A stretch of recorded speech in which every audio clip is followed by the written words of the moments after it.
I am a native New Yorker, and the number one question I get asked by my non-New Yorker friends is, hey bro, you know any good spots I can visit in the city? Naturally, as someone who has spent 201,610 hours of his life living in the exact city in question, my response was, I've never been more embarrassed in my life. I am appalled. Dare I say disgusted with myself. How could I be the only native who doesn't know what fun things to do in his own city? They've stripped me of my Metro card, yoinked my bacon, egg, and cheese, and worst of all, they took my Timbs. I mean, no big deal, I could just Google it. In an attempt to correct my shame, I Googled some of the top most bizarre, wackiest places I can find in New York City, compiled it in a list, put it in a spin wheel generator, and went to 5 new places at random to visit in under 24 hours. Ultimately, with the goal that I will be knowledgeable enough to call myself a New Yorker again. And by the end of it, I will get my Timbs back. Our first stop is Roosevelt Island's Smallpox Hospital. Well, here it is, and look at that. In person, it's even better than the pictures. The real challenge here is that I've been in New York City my entire life, but I've never once did any of the touristy things in my own city. So I decided to get outside my comfort zone and become the one thing that every native New Yorker hates. A tourist! It's a beautiful shot, right? Yeah. Out of all the things I had on my list for today, this one was probably top 3. I'm so excited to check it out. Let's just go do it right now, actually. Come along with me.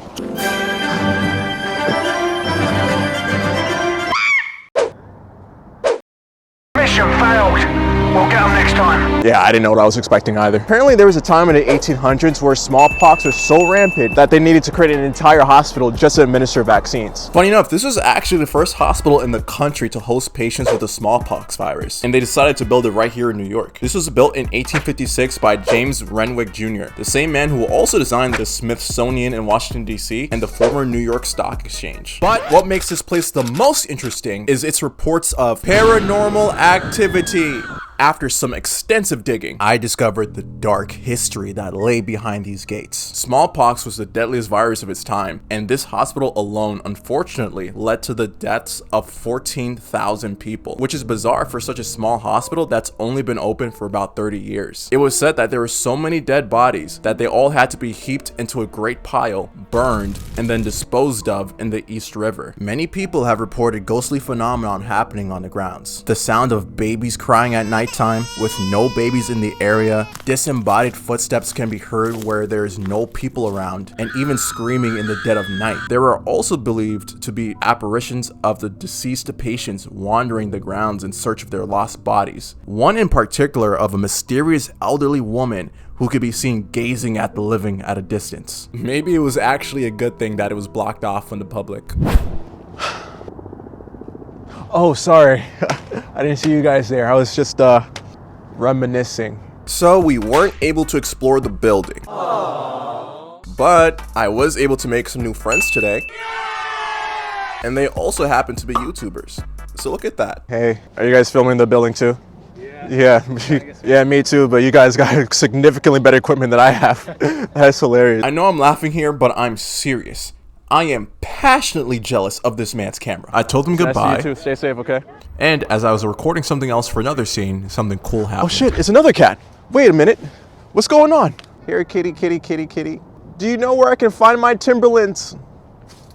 Don't walk away when I'm speaking to you. This was a pretty cool trip. Unfortunately, I came into this with very unfair high expectations because it didn't occur to me that a building that's been destroyed since the 1800s wouldn't be accessible to the public. I know, crazy, right? But this place definitely has some history, but I can't imagine anyone staying here longer than 15, maybe 30 minutes max if you're really just taking your time. If you're someone who likes to stare at buildings, this is right up your alley. For everyone else who's normal, the one saving grace is that there's a park right across from the hospital with beautiful views of Manhattan across the water. I give this a tourist rating of 5 ghosts out of 10. Definitely wouldn't plan this as your main thing to visit, but if you happen to be on Roosevelt Island anyways, it's free and is definitely worth a quick drop by. But we must not forget our goal. We only crossed off one place out of the 5 that we need to complete before the end of the day in order to regain my status as a New Yorker back. We must not tarry. On to the next location.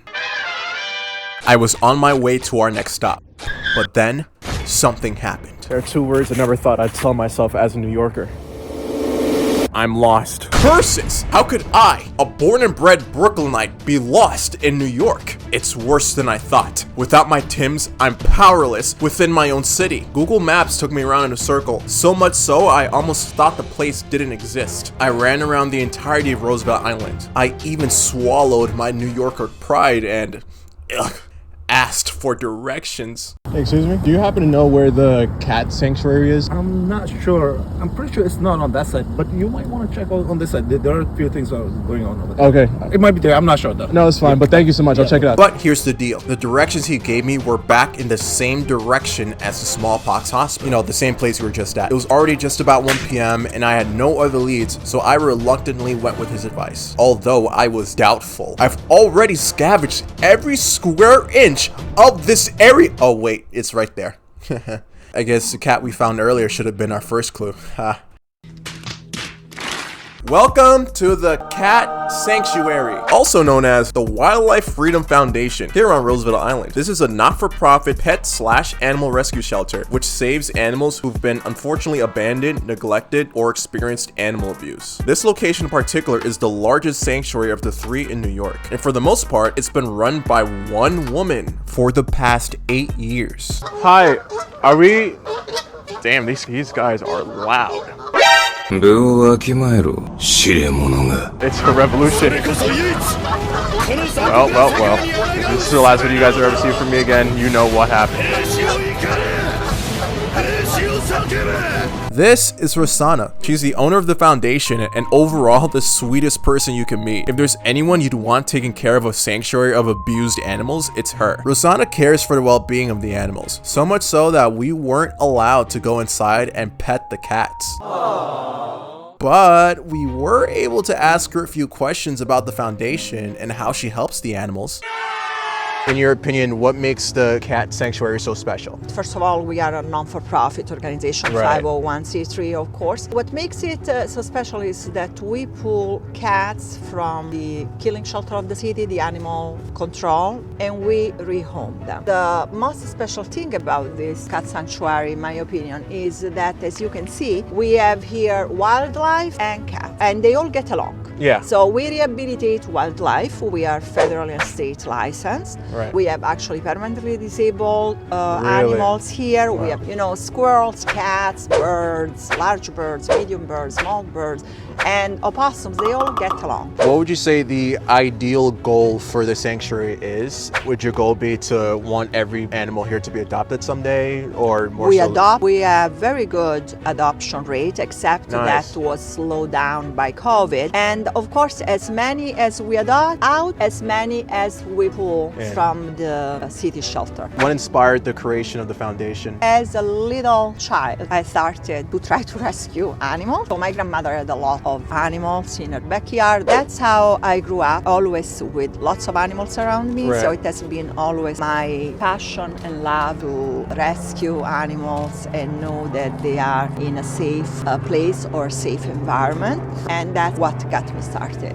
Where can people go and donate to help this foundation and then potentially adopt if they live in the area as well? Of course, Yeah. thank you so much. We have on our website, wildlifefreedomfoundation.org, the link to donate on our Instagram page, Right. WFF Foundation. I love that. Thank you so much, Rosina, for your time. I really do Thank appreciate you so it. much. One thing Rosanna didn't mention was that the foundation needs at least 10,000 followers on her Instagram page in order to be potentially sponsored by bigger corporations to provide food and resources. If you're not able to donate, I'm sure a follow on her Instagram page would be just as valuable to her. And a big thank you to someone who's given unwanted animals a home for 8 years. WFF Foundation to 10K, baby. I give this a tourist rating of 100 cats out of 10. If you're an avid animal lover, this is definitely worth the quick train ride to check it out. After I said goodbye to Rosanna, Bye-bye.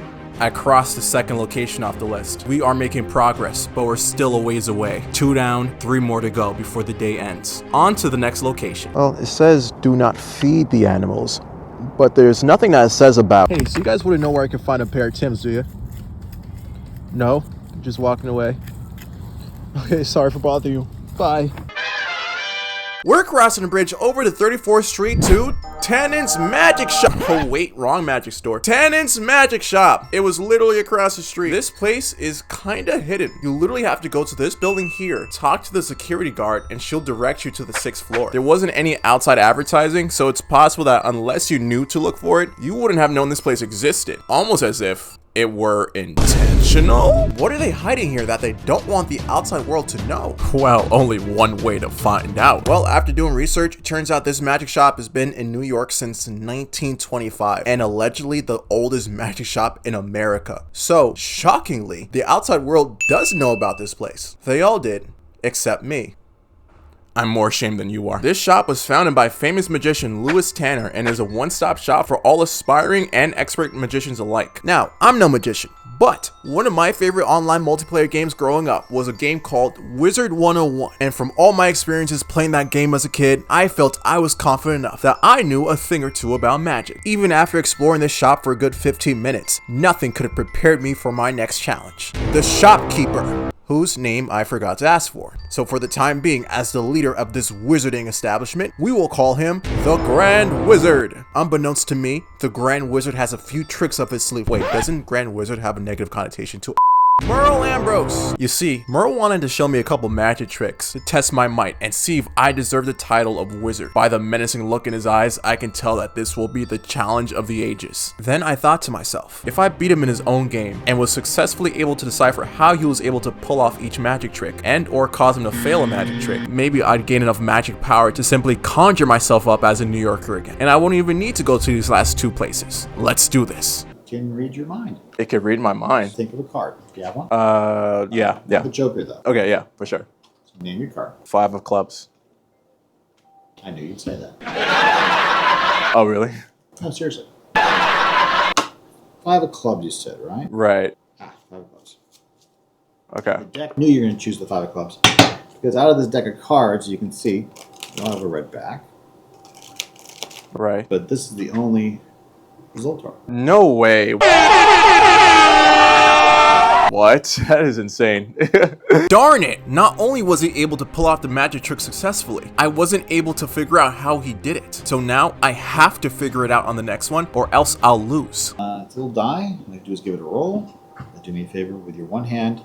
Roll the die, whatever number comes face up. Remember that number and then cover it with your hand. Okay. Like Yeah. like that. Okay, guys. Okay, cool. It's covered. Good. Yep.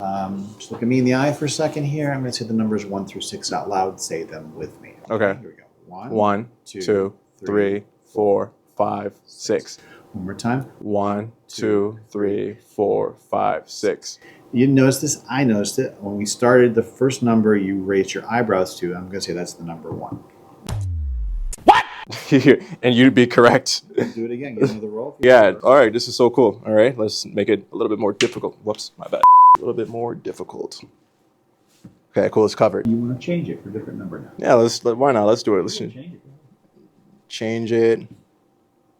Okay. Cool. Let's do it. Merle doesn't realize this, but he just made a foolish mistake that may cost him this battle. Not only did he give me the opportunity to change my dice roll, but he revealed that the secret to his trick was a slight change in my facial expression. With this new information, I made it a point to be stone cold in my facial muscles, giving him no signals whatsoever. I have him right where I want him. Finally, after this, I would have gained enough magic power to simply make myself a New Yorker again, and I'd be able to end this ridiculous challenge early. First number you stopped on was 4, and then you changed it to 2. It'd be a 2 right now.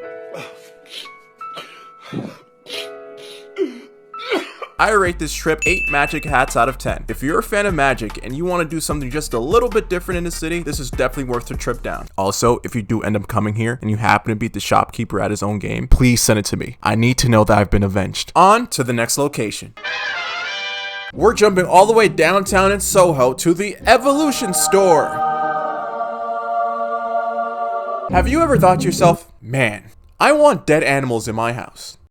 Then this is the store for you. Apparently, this has been New York's home for bizarre antiques and artifacts since 1993. And you won't believe what the store employee told me. So like, is there anything here that's real? Everything else is real. There's, with the exception of those 2 heads, dinosaur Everything is real? Keep this in mind. Aside from a few measly items in this store, everything in here is 100% real. Everything. Everything. Everything. What the hell is even that? I don't know how most people would feel about walking into a store where 98% of the inventory used to be alive at some point, but I'm not gonna let that stop me from having a good time.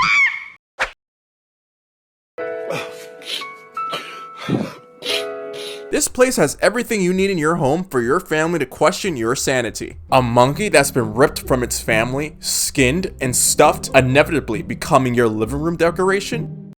We got it! The spine of an unassuming snake minding its business, ripped from its carcass for the sake of your own vanity? We got it! The most feared apex predator to roam the earth whose skull has been repurposed for your own amusement?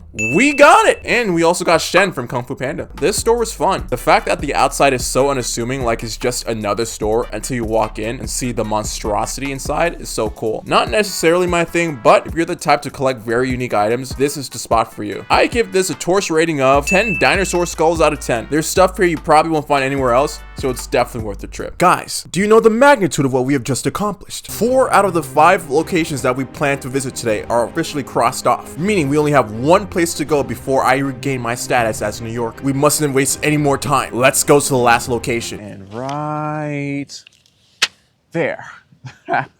Oh, wow, I didn't see you guys there. Oh, what am I doing? Don't judge me. Get back to the video. Finally, we end our trip by going all the way down to Battery Park to the SeaGlass Carousel. This one's pretty straightforward. This is a carousel filled with 30 massive fiberglass fish illuminated with LED lights inside. Although it is pretty much a what you see, what you get type of situation, when I found this place on the internet, I knew I had to check it out. Hey guys, right behind me is the last stop of the day, SeaGlass Carousel down in Battery Park.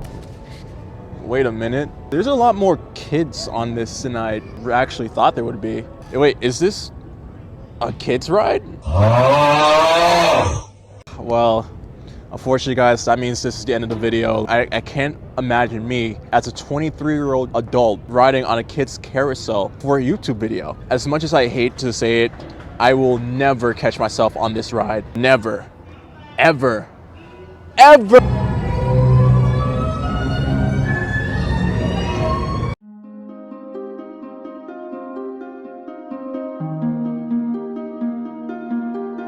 Turns out this place isn't just for kids. A lot of families just feel great about bringing their children. And to be honest, after riding myself, I can see why. As an adult, when you think of what you actually need to have fun, what comes to mind? For a while, I've conditioned myself to think that unless I'm doing something expensive or extravagant, or literally traveling out to a different country, I'm limiting myself to the fun I could have been having. But here I see adults and children alike laughing and having as much fun as if they were in Disney World or some exotic resort. Although it was a $6 ride that lasted about 7 minutes. Then I thought to myself, if my entire life experience was limited to the place I grew up in, would I still be able to live an enjoyable life? Obviously, I recognize the privilege of being born and raised in one of the most popular cities in the world. Having said that, I know personally that's something we natives take for granted. In my opinion, you definitely don't need to go too far or drop tons of money just to have a good time. I had more fun today going to all these new places within my own city and meeting all these cool people along the way than I've had literally flying to other places. And I've seen people literally dread life while waiting for their next vacation flight. My recommendation is, if you haven't already, please take the time to explore everything your hometown has to offer, as if you were a tourist. Whether you live in New York or anywhere else, whether you go solo like I did, or you bring people along with you, if you get creative, I'm sure your greatest joy can be found right under your nose. I give this a tourist rating of 9 fish out of 10. $6 is definitely worth the price that you get with the chill ride and the beautiful light show that comes with it. Finally, after a strenuous day of exploration, I was able to finish my quest. Finally, after surviving 5 of the most bizarre locations in New York, I've become knowledgeable enough where if the next time someone asks me about fun things to do in my city, I have an answer. No longer will I be subjected to such shame ever again, officially regaining my status as a true New Yorker. And best of all, I finally got my Timbs back. Wait, what? Black? It's the wrong color! No!